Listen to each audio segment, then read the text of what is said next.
नमस्कार साथियों। कल दिनांक यानी 14 अप्रैल को भारतीय संविधान के निर्माता, भारत के पहले कानून मंत्री, महान समाज सुधारक और महान संविधान विशेषज्ञ डॉक्टर भीमराव रामजी अंबेडकर की जयंती मनाई जाएगी। हम इस पूरे वीडियो में डॉक्टर भीमराव अंबेडकर के जीवन परिचय से लेकर उनकी शिक्षा, उनकी डिग्रियां, उनको उनके द्वारा भारत को दिए गए जो भी योगदान है, उनके द्वारा भारत में जो जो काम किए गए, भारत की तरक्की के लिए, भारत को आधुनिक बनाने के लिए उन्होंने जो जो चीज़ें नींव के रूप में रखी, उन सभी बिंदुओं पर बारीकी से चर्चा करने वाले हैं। यदि आप चैनल पर नए हैं तो चैनल को सब्सक्राइब कर लें, लाइक करें और वीडियो को शेयर जरूर करें। नमस्कार, मेरा नाम है मुकेश और जजमेंट स्टूडियो पर आप सभी का बहुत बहुत स्वागत है। साथियों, डॉक्टर भीमराव रामजी अंबेडकर, इनको कोई परिचय की आवश्यकता नहीं है, आप जानते होंगे। लेकिन हम यहाँ पर इस वीडियो में डिटेल्ड चर्चा करेंगे एक एक बिंदु पर कि डॉक्टर अंबेडकर ने भारत को क्या दिया है।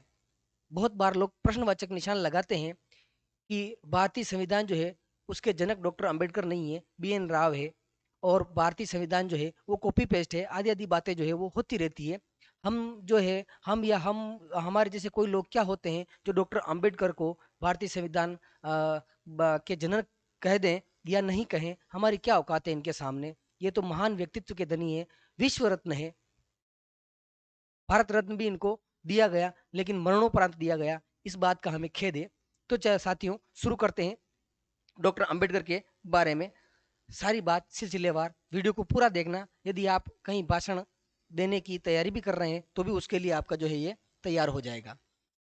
सबसे पहले जीवन परिचय। डॉक्टर भीमराव रामजी अंबेडकर संविधान निर्माता, समाज सुधारक, राष्ट्र निर्माण के अग्रदूत इनको कहा जाता है। इनके जो पिताजी थे वो रामजी सकपाल थे, जो महू छावनी में सूबेदार के पद पर तैनात थे। विश्व के महान विचारक के रूप में डॉक्टर भीमराव अंबेडकर को जाना जाता है। डॉक्टर भीमराव अंबेडकर जी, अंबेडकर केवल भारत के ही नहीं बल्कि संपूर्ण विश्व के महानतम विचारकों, दार्शनिकों और समाज सुधारक को में अग्रणी स्थान रखते हैं। ये बात किसी से छिपी नहीं है, अनजानी नहीं है। उनका जीवन एक ऐसे व्यक्तित्व की अदम्य गाथा है जो जन्म से लेकर मृत्यु तक असमानता, भेदभाव से लड़ते रहे और अंत में इस देश को उसका सबसे पवित्र दस्तावेज, जिसे हम भारतीय संविधान कहते हैं, वो देके गए। विकट परिस्थितियों में भी उन्होंने कितना महान काम किया, ये उनकी हमारे लिए क्या है, देन है।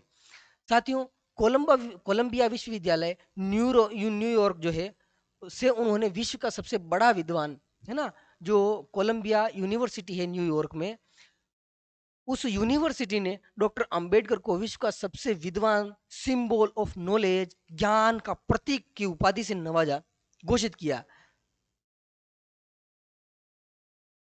यह उपाधि उन्होंने किसी राजनीतिक पद से नहीं प्राप्त की, किसी राजनीतिक पद से उन्होंने ये उपाधि प्राप्त नहीं की, बल्कि अपनी अथक ज्ञान साधना से अर्जित की थी। बहुत विद्वान थे। DSc की डिग्री जो कई 8 साल में होती है, वो 2 साल में वो जो है पूरी करके आ गए थे। उनके पास अर्थशास्त्र, देखिए उनकी जो डिग्रियां हैं वो कौन कौन सी डिग्रियां हैं। अर्थशास्त्र, कानून, समाजशास्त्र, राजनीति शास्त्र, इतिहास और दर्शन शास्त्र जैसे विषयों में उच्चतम शैक्षणिक उपाधियां थी। दो दो PhD थी। एक अर्थशास्त्री के रूप में जिन्होंने RBI की नींव रखी।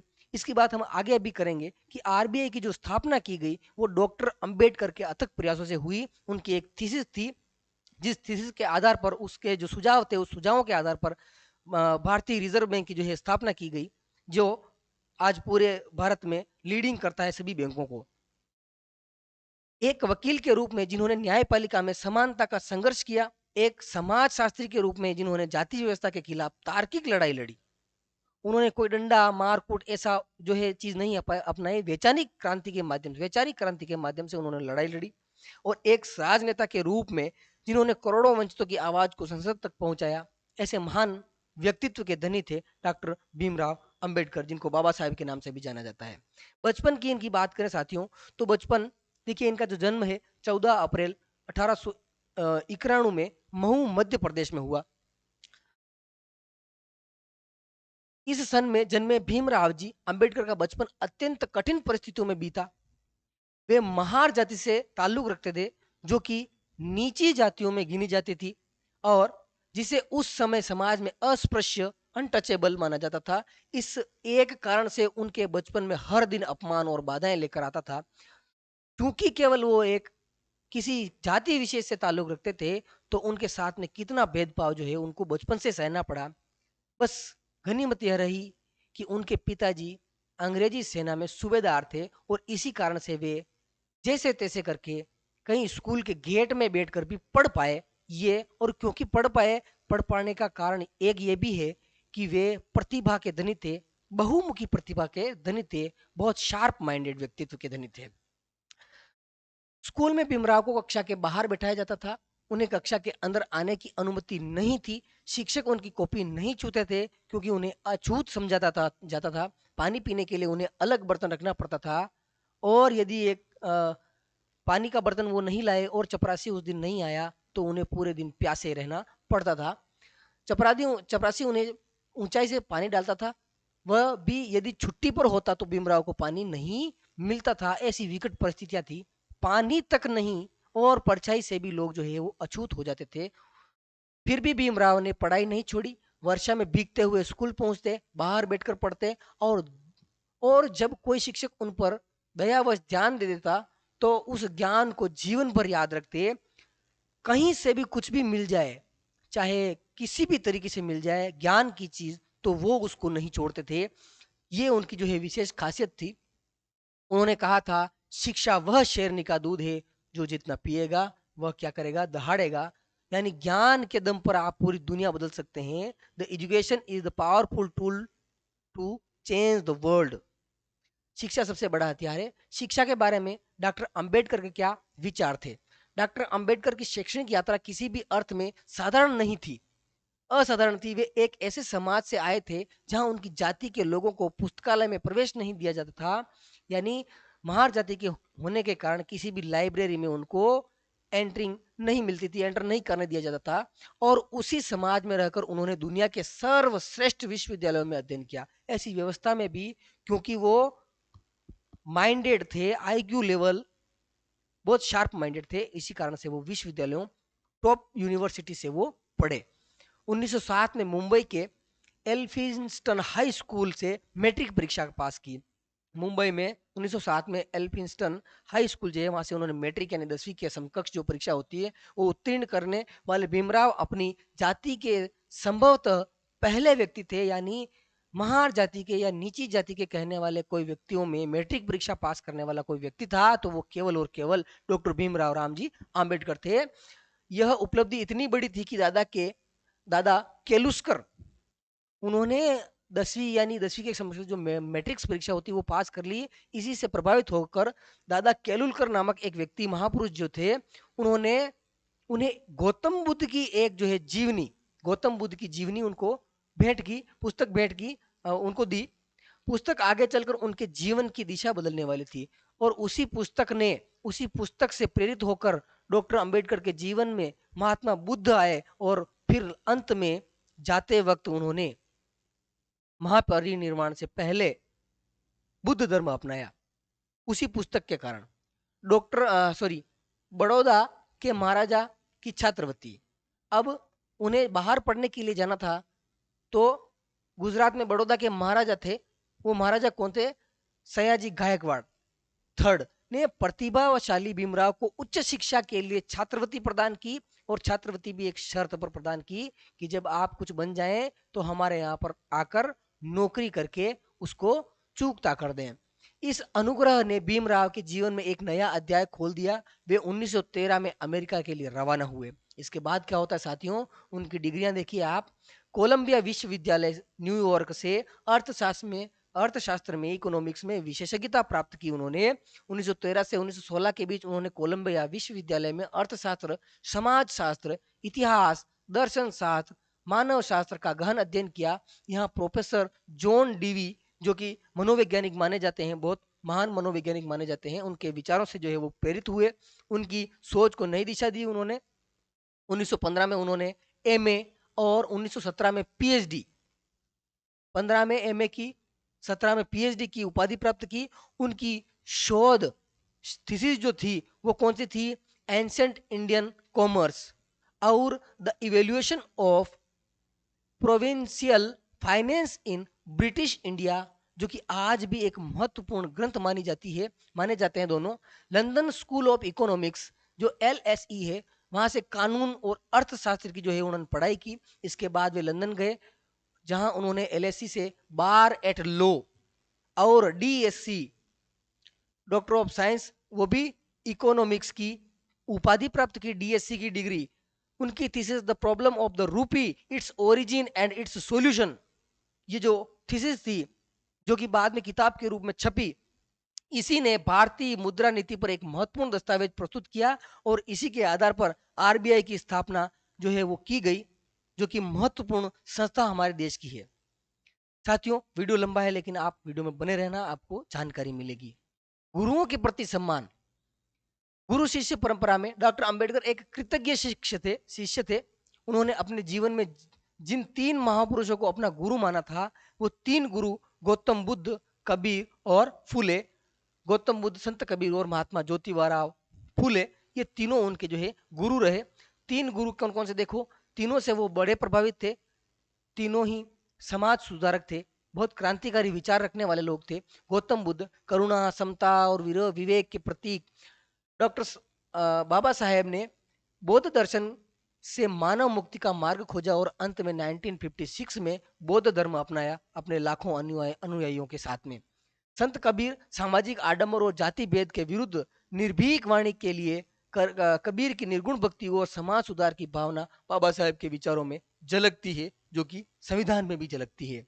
महात्मा ज्योतिबा फूले वंचित वर्गों की शिक्षा और महिला सशक्तिकरण के अग्रदूत, जो महात्मा ज्योतिबा फूले और सावित्रीबाई फूले दोनों थे, जिन्होंने महिला शिक्षा के लिए अपना पूरा सर्वस्व जीवन जो है वो भेंट चढ़ा दिया।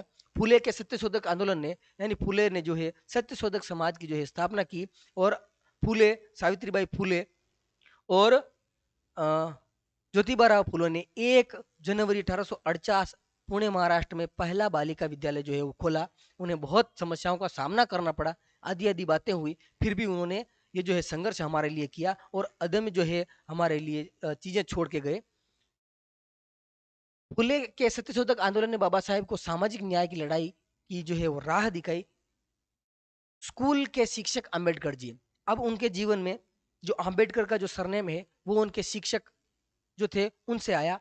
भीमराव के स्कूल में एक ब्राह्मण शिक्षक थे जिनका नाम कृष्णा जी केशव अंबेडकर था। उन्होंने उनसे खुश होकर, भीमराव की प्रतिभा से प्रभावित होकर और उनसे विशेष स्नेह रखते थे, इसलिए उन्होंने ही भीमराव को अपना उपनाम अंबेडकर दिया। और तभी से वो जो है अम्बेडकर कहलाने लगे, क्योंकि उनके गांव का नाम अम्बावाड़े था और उन दिनों शिक्षक अपने प्रिय छात्रों को अपना या अपने गांव का नाम देते थे, और इसी के चलते उन्होंने उनका नाम जो है वो दिया। यह नाम आज इतिहास में अमर है। भारतीय संविधान का लेखन। अब मुख्य जो भारत को जो डॉक्टर अंबेडकर ने जो देन दी, वो देन क्या है साथियों? 15 अगस्त 1947 को भारत जो है वो स्वतंत्र हो गया। लेकिन स्वतंत्रता का अर्थ केवल अंग्रेजों का जाना नहीं था। डॉक्टर अंबेडकर जो है वो स्वतंत्रता को राजनीतिक स्वतंत्रता के साथ साथ सामाजिक समता से तोलते थे, नापते थे। उनका अर्थ था कि ऐसे राष्ट्र का निर्माण जो अपने हर नागरिकों को न्याय, स्वतंत्रता, समता और बंधुत्व की गारंटी दे, ऐसा जो है वो समाज होना चाहिए, तभी जो है वो असल स्वतंत्रता होगी। यह काम सौंपा गया डॉक्टर अंबेडकर को। तो उसके बाद में जब संविधान निर्माण की बात आई तो उन्हें ड्राफ्टिंग कमेटी जो थी, संविधान की मसौदा समिति, उसका अध्यक्ष बनाया गया, जिसमें 7 सदस्य थे और सातों के सातों में से केवल अंबेडकर जो है उन्होंने अकेले ने जो है वो ड्राफ्ट जो है वो तैयार किया भारतीय संविधान का। बाकी सब जो है वो इधर उधर हो गए, जिनके बारे में अभी अपन विशेष चर्चा नहीं करेंगे। 29 अगस्त 1947 को डॉक्टर अंबेडकर संविधान की प्रारूप समिति यानी ड्राफ्टिंग कमेटी का अध्यक्ष बनाया गया। यह समिति 7 सदस्यों की थी। अब जब डॉक्टर अंबेडकर ने, क्योंकि डॉक्टर अंबेडकर को संविधान का निर्माता कहा जाता है, जनक कहा जाता है, वो क्यों कहा जाता है, वो इसी कारण से कहा जाता है जिसकी बात हम अब करने जा रहे हैं। 60 देशों के संविधान का अध्ययन किया उन्होंने। अब वो जो है अनपढ़ 8वीं फेल जो लोग हैं वो उठ के कह देते हैं तो कॉपी पेस्ट है, कॉपी पेस्ट। तू एक बार पढ़ तो ले उसको, है भाई, तू पढ़ तो ले। इतने देशों का संविधान, उस समय तो कुछ नहीं था, इंटरनेट भी नहीं था, गूगल भी नहीं था, तो इतने देशों का संविधान पढ़ना कोई एक सामान्य बात होती क्या, है ना? उन्होंने रात रात भर जाग कर विश्व के 60 से अधिक देशों के संविधानों का अध्ययन किया। America, Britain, Ireland, Canada, Australia, Germany, France, हर देश की शासन व्यवस्था के सर्वश्रेष्ठ तत्वों को उन्होंने भारत के अनुकूल ढाला, और अनुकूल ढालने के बाद में वे कहते थे हम उनकी नकल नहीं कर रहे हैं बल्कि उनसे सीख कर अपना रास्ता बना रहे हैं। यानी कोई चीज पहले से इस दुनिया में मौजूद है, तो उस चीज को हम पढ़कर सीख कर हम अपने लिए अपने जीवन में कैसे डाल सकते हैं, बस उन्होंने वही किया। इसलिए जो लोग ये कहते हैं कि ये कॉपी पेस्ट है, उन्हें दो दो चप्पल पढ़नी चाहिए।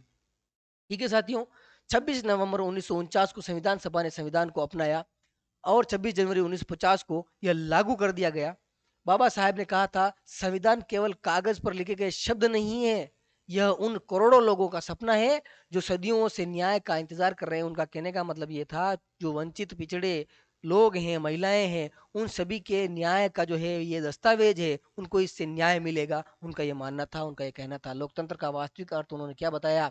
उनके अनुसार सच्चा लोकतंत्र वह है जहाँ प्रत्येक व्यक्ति को, चाहे वह किसी भी जाति, धर्म, लिंग, समुदाय, वर्ग, किसी से भी क्यों ना हो, समान अवसर और समान सम्मान मिले, तभी वह जो है वो क्या है, सच्चा लोकतंत्र है। वे चाहते थे कि भारतीय समाज एक ऐसा समाज बने जहां वन मैन वन वोट, यानी एक व्यक्ति एक वोट, चाहे वो अंबानी हो, अदानी हो, चाहे प्रधानमंत्री नरेंद्र मोदी हो, चाहे गरीब तबके का आने वाला कोई भी दिहाड़ी करने वाला या मांग कर खाने वाला व्यक्ति हो, सभी के वोट की ताकत एक ही होगी, एक व्यक्ति एक वोट के साथ one man one vote one value भी हो। एक आदमी एक वोट और उस एक आदमी के एक वोट की एक वैल्यू। ठीक है, संविधान की प्रस्तावना का क्या महत्व है साथियों? हम भारत के लोग ये शब्द प्रस्तावना प्रियम्बल में है की शुरुआत है, और इनमें न्याय, स्वतंत्रता, समता और बंधुत्व के चार आधार स्तंभ हैं जो कि मूल प्रस्तावना में है। बाकी 42वें संविधान संशोधन के द्वारा इसमें समाजवादी और पंथ निरपेक्ष आदि जो है शब्द हैं वो और जोड़े गए। बाबा साहेब ने कहा था कि यदि इन चार मूल्यों को समझ लिया जाए तो भारत की सभी समस्याओं का हल हो सकता है, मिल सकता है, लेकिन अभी तक पूर्ण रूप से इन समस्याओं का हल नहीं हुआ है और अभी थोड़ा वक्त लगेगा। नागरिक कर्तव्य, डॉक्टर अंबेडकर नागरिक कर्तव्यों के बारे में क्या कहते हैं? संविधान केवल अधिकार नहीं देता है बल्कि यह कर्तव्य भी निर्धारित करता है कि प्रत्येक नागरिक का दायित्व क्या होना चाहिए।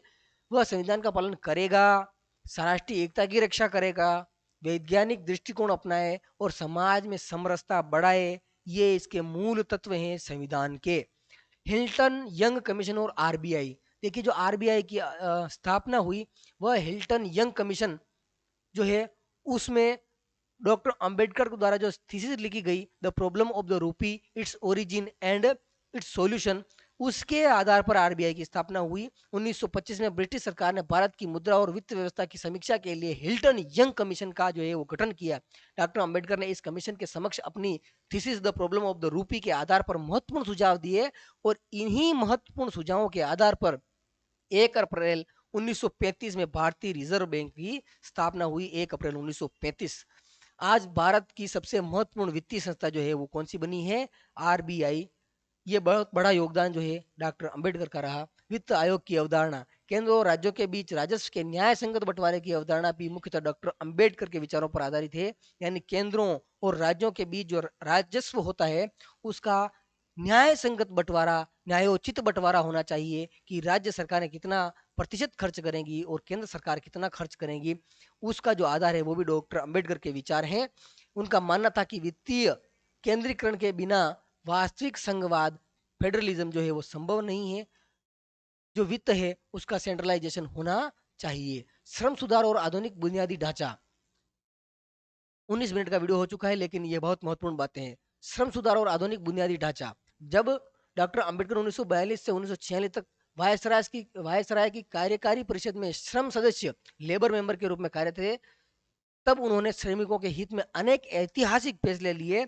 जब ये कब थे? वायसराय की जो कार्य परिषद है उसमें श्रम सदस्य थे, तब उन्होंने फैसले लिए और 12 घंटे का जो कार्य है वो 8 घंटे किया गया। 8 घंटे का कार्य दिवस किया गया। भारत में पहले कारखानों में मजदूर 12 से 14 घंटे तक काम करते थे, लेकिन उन्होंने मजदूरों के लिए और करने वाले कामगारों के लिए 12-14 घंटे को घटाकर 8 घंटे किया बिना किसी अतिरिक्त भुगतान या छुट्टी के। डॉक्टर अंबेडकर ने 1946 में मिनिमम वेज एक्ट 1946 में लाया गया और फैक्ट्रीज एक्ट में संशोधन करवाकर 8 घंटे का कार्य दिवस सुनिश्चित किया। आज हम जो आज घंटे 8 घंटे काम करते हैं और उसकी पूरे दिन की सैलरी हमें मिलती है, वह डॉक्टर अंबेडकर की देन है। इस चीज को हमें भूलना नहीं चाहिए। बाकी लोग लात लगाकर जो है 12-12 15-15 घंटे ओवर टाइम जो है हमें करवाते हैं।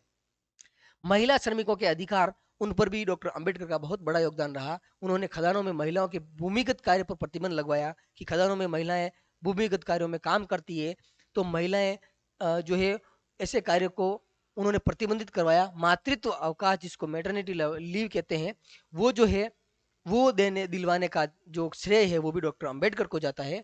का प्रावधान किया। इक्वल पे की नींव रखी, यानी पुरुष और महिला दोनों को समान वेतन दिया जाए। महिलाओं को कमजोर समझकर उन्हें कम वेतन और पुरुष को शक्तिशाली ताकतवर समझकर या अधिक काम करने वाले समझकर उनको अधिक वेतन देना, ये अबराबरी या गैर बराबरी जो है इसको मिटाने का काम डॉक्टर अंबेडकर ने किया। दामोदर घाटी परियोजना और हीराकुंड बांध परियोजना जो है इसकी जो है वो बुनियाद भी डॉक्टर अंबेडकर ने रखी। जल संसाधन के क्षेत्र में उनका योगदान अतुलनीय है। दामोदर घाटी परियोजना, डीवीसी और हीराकुंड बांध जैसी विशाल बहुउद्देशीय परियोजनाओं की रूपरेखा उनके कार्यकाल में तैयार हुई। इन परियोजना ने लाखों एकड़ भूमि की सिंचाई और लाखों घरों में बिजली पहुंचाई। ये जो है बहुत महत्वपूर्ण योगदान उनका रहा। और क्या योगदान रहा साथियों, हिंदू कोड बिल एक क्रांतिकारी प्रयास। हिंदू कोड बिल जो था उसके बाद से ही उस हिंदू कोड बिल के माध्यम से जो महिलाएं हैं उनकी स्थिति में किस प्रकार से सुधार हुआ। स्वतंत्र भारत के पहले कानून मंत्री के रूप में डॉक्टर अंबेडकर ने हिंदू कोड बिल प्रस्तुत किया जो महिलाओं को निम्नलिखित अधिकार देता था। और कौन कौन से अधिकार? विवाह और विवाह विच्छेद का अधिकार, विवाह कर सकती हैं और विवाह विच्छेद कर सकती है अपनी मर्जी से, क्योंकि पहले वो चीजें नहीं थी। कुछ भी हो जाए लेकिन विवाह विच्छेद नहीं होता था और अपनी मर्जी से विवाह नहीं कर सकती थी। ये डॉक्टर अंबेडकर की देन है। पिता की संपत्ति में समान भागीदारी का अधिकार, यानी महिला का जितना जितना पिता की संपत्ति में किसी पुत्र का अधिकार है उतना ही उसकी पुत्री का भी अधिकार है। ये जो है डॉक्टर अंबेडकर की देन है। बच्चों की अभिरक्षा जो है, कस्टडी का अधिकार जो था वो भी है, यानी बच्चों को अभिरक्षित किया जाए। अंतरजातीय विवाह को कानूनी मान्यता, इंटर कास्ट मैरिज जो है उसको भी लीगल जो है मान्यता देने का दिलवाने का कार्य डॉक्टर अंबेडकर ने किया। तो निष्कर्ष और भावी पीढ़ी का संकल्प, हम निष्कर्ष क्या निकाल सकते हैं साथियों? 6 दिसंबर 1956 को डॉक्टर अंबेडकर जी का निधन हुआ, जो कि महापरिनिर्वाण दिवस के रूप में उनको उस पर याद किया जाता है, पुष्पांजलि अर्पित की जाती है। लेकिन उनके विचार, उनका संविधान और उनके संघर्ष की विरासत आज भी जीवित है और सदियों तक जीवित रहेगी। उनका संदेश 3 शब्दों में हम अगर समझें तो समझ सकते हैं उन्होंने क्या कहा, सच्ची श्रद्धांजलि क्या होगी। डॉक्टर अंबेडकर ने समाज को 3 शब्दों में अपना संदेश दिया और वो क्या था? शिक्षित बनो, संगठित रहो और संघर्ष करो। शिक्षित बनो क्योंकि ज्ञान ही एकमात्र ऐसा हथियार है जिसे कोई छीन नहीं सकता। ज्ञान को कोई नहीं छीन सकता, आग जला नहीं सकती, पानी गला नहीं सकता, कोई नहीं जला सकता। संगठित रहो क्योंकि एकता में शक्ति है और बिखरा हुआ समाज कभी भी न्याय नहीं पा सकता, इसलिए इकट्ठे रहने की जरूरत है ना। संघर्ष करो क्योंकि जो अधिकार मांगने से नहीं मिलते वे लड़ने से मिलते हैं। हमें संघर्ष करना होगा, हमें अधिकार छीनने होंगे, मांगने से अधिकार नहीं मिलते हैं। सच्ची श्रद्धांजलि क्या होगी? बाबा साहेब को सच्ची श्रद्धांजलि उनके विचारों और अपने जीवन में विचारों को अपने जीवन में उतारने से है। यदि हम ज्ञान को अपनाया अपना आधार बनाएं, समाज में समरसता लाएं और संविधान के मूल्यों का पालन करें तो बाबा साहेब का सपना साकार होगा। बाबा साहेब के सपनों का भारत जो है वो बनेगा। भारत के यशस्वी प्रधानमंत्री नरेंद्र मोदी जी एवं राजस्थान के मुख्यमंत्री श्री भजन लाल जी भारत रत्न डॉक्टर अंबेडकर के सपनों को साकार करने में अपना महत्वपूर्ण योगदान दे रहे हैं। पता नहीं दे रहे हैं या नहीं, लेकिन बात तो लिखी हुई है। तो इस प्रकार डॉक्टर अंबेडकर ने भारत को अनमोल चीजें जो है वो प्रदान की है। यदि और क्या कहूँ यार, अब मैंने बहुत कुछ कह दिया। अब अगर आप चैनल पर नए हैं तो चैनल को सब्सक्राइब करें, लाइक करें और शेयर करें। वीडियो अच्छा लगा हो तो कमेंट बॉक्स में अपने विचार जरूर लिखें। धन्यवाद।